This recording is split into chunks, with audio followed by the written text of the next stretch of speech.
दोस्तों, आज मैं आपको एक ऐसी सिंपल स्ट्रैटेजी बताने वाला हूं जिसमें आप कब मार्केट पे एंट्री लेना है, किस प्राइस पे बाय या सेल करना है और कहां पर एग्जिट करना है, ये सब बिना किसी कॉम्प्लेक्स एनालिसिस के इजीली डिसाइड कर सकते हैं। ये स्ट्रैटेजी केवल 2 इंडिकेटर्स पर बेस्ड है।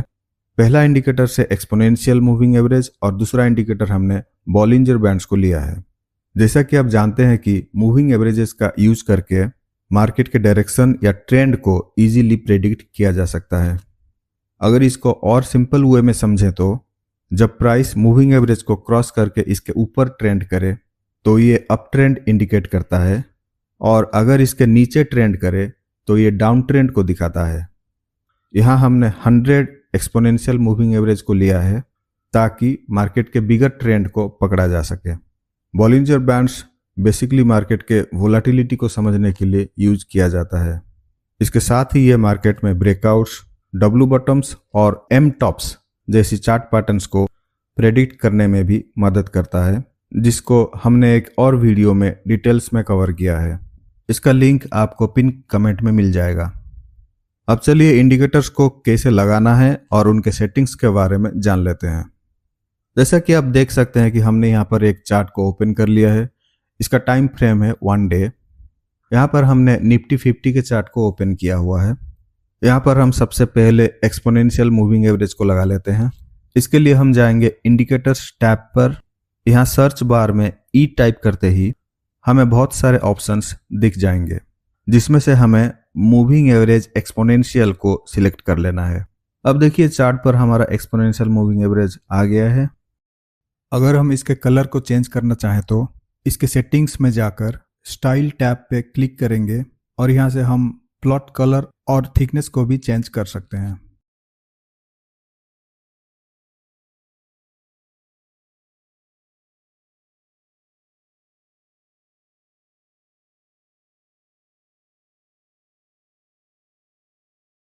अब हमें इसके सेटिंग्स टैब पर जाना है और इनपुट टैब्स में इसके लेंथ को 100 पे सेट कर दीजिए और ओके पे क्लिक कर दीजिए। यहाँ पर आप देख सकते हैं कि प्राइस 100 EMA के ऊपर चल रहा है, यानी कि ये अप ट्रेंड है।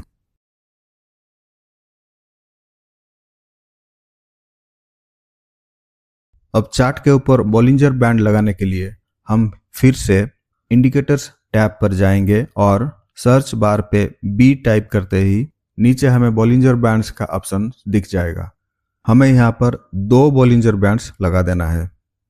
आप देख सकते हैं हमारे स्क्रीन पर 2 बॉलिंजर बैंड्स आ गए हैं। अब हम पहले बॉलिंजर बैंड के सेटिंग्स पर जाएंगे और मल्टीप्लाई इनपुट पैरामीटर पे डिफॉल्ट वैल्यू को डिलीट करके 1 टाइप कर देंगे। अब ओके प्रेस कर देते हैं। यहाँ पर दूसरे बॉलिंजर बैंड्स के सेटिंग को हम डिफॉल्ट ही रहने देंगे। अब आप देख सकते हैं चार्ट पे सारे इंडिकेटर्स लग गए हैं, जो कि इस सेटअप के लिए बहुत ज़रूरी है। ये हमारा बॉलिंजर बैंड 1 है और ये बॉलिंजर बैंड 2 है।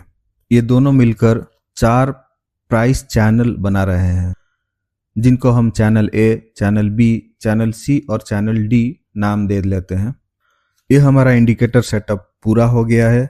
अब इस सेटअप के हिसाब से ट्रेड एंट्री और एग्जिट के कुछ रूल्स और कंडीशंस हैं, जिनको आप फॉलो करके कब बाय करना है या सेल करना है ये जान सकते हैं।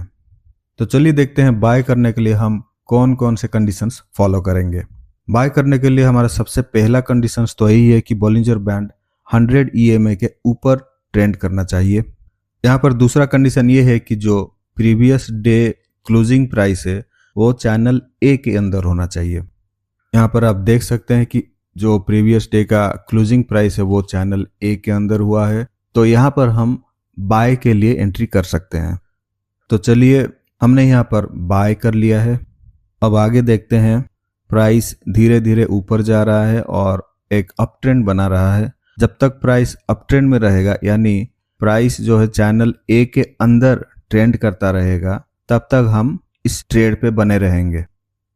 यहाँ पर जब प्राइस चैनल ए को क्रॉस करके चैनल बी के अंदर आ जाएगा, तब हम इस ट्रेड से एग्जिट कर लेंगे।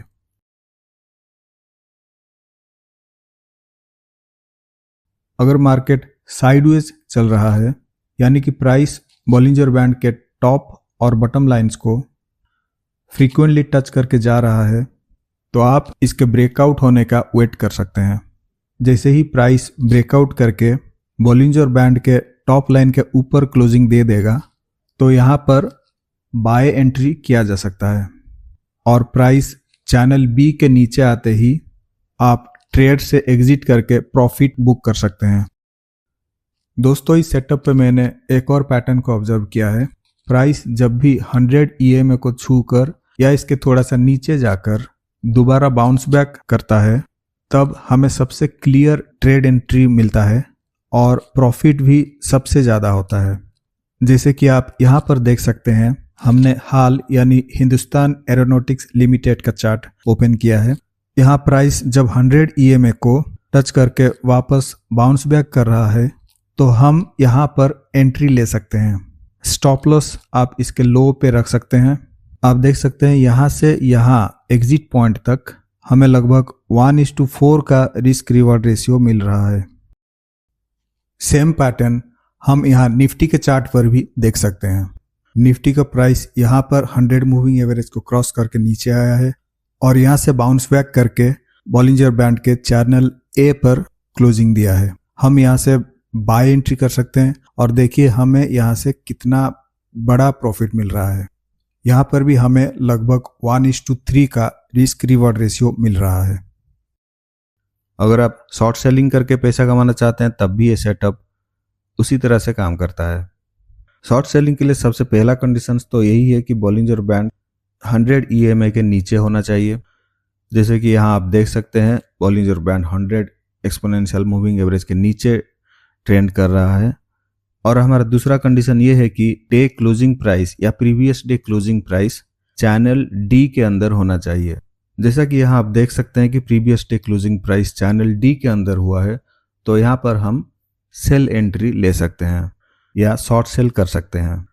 हम यहाँ पर ट्रेड में तब तक बने रहेंगे जब तक कि प्राइस इसी चैनल के अंदर यानी कि चैनल डी के अंदर चलता रहेगा। जैसे ही प्राइस चैनल डी को क्रॉस करके चैनल सी के ऊपर आ जाता है, हम इस ट्रेड से एग्जिट कर लेंगे। तो दोस्तों, आप देख सकते हैं कि हमें यहाँ पर कितना लंबा प्रॉफिट हुआ है। तो ये था हमारा आपके लिए एक बेहतरीन ट्रेडिंग स्ट्रैटेजी।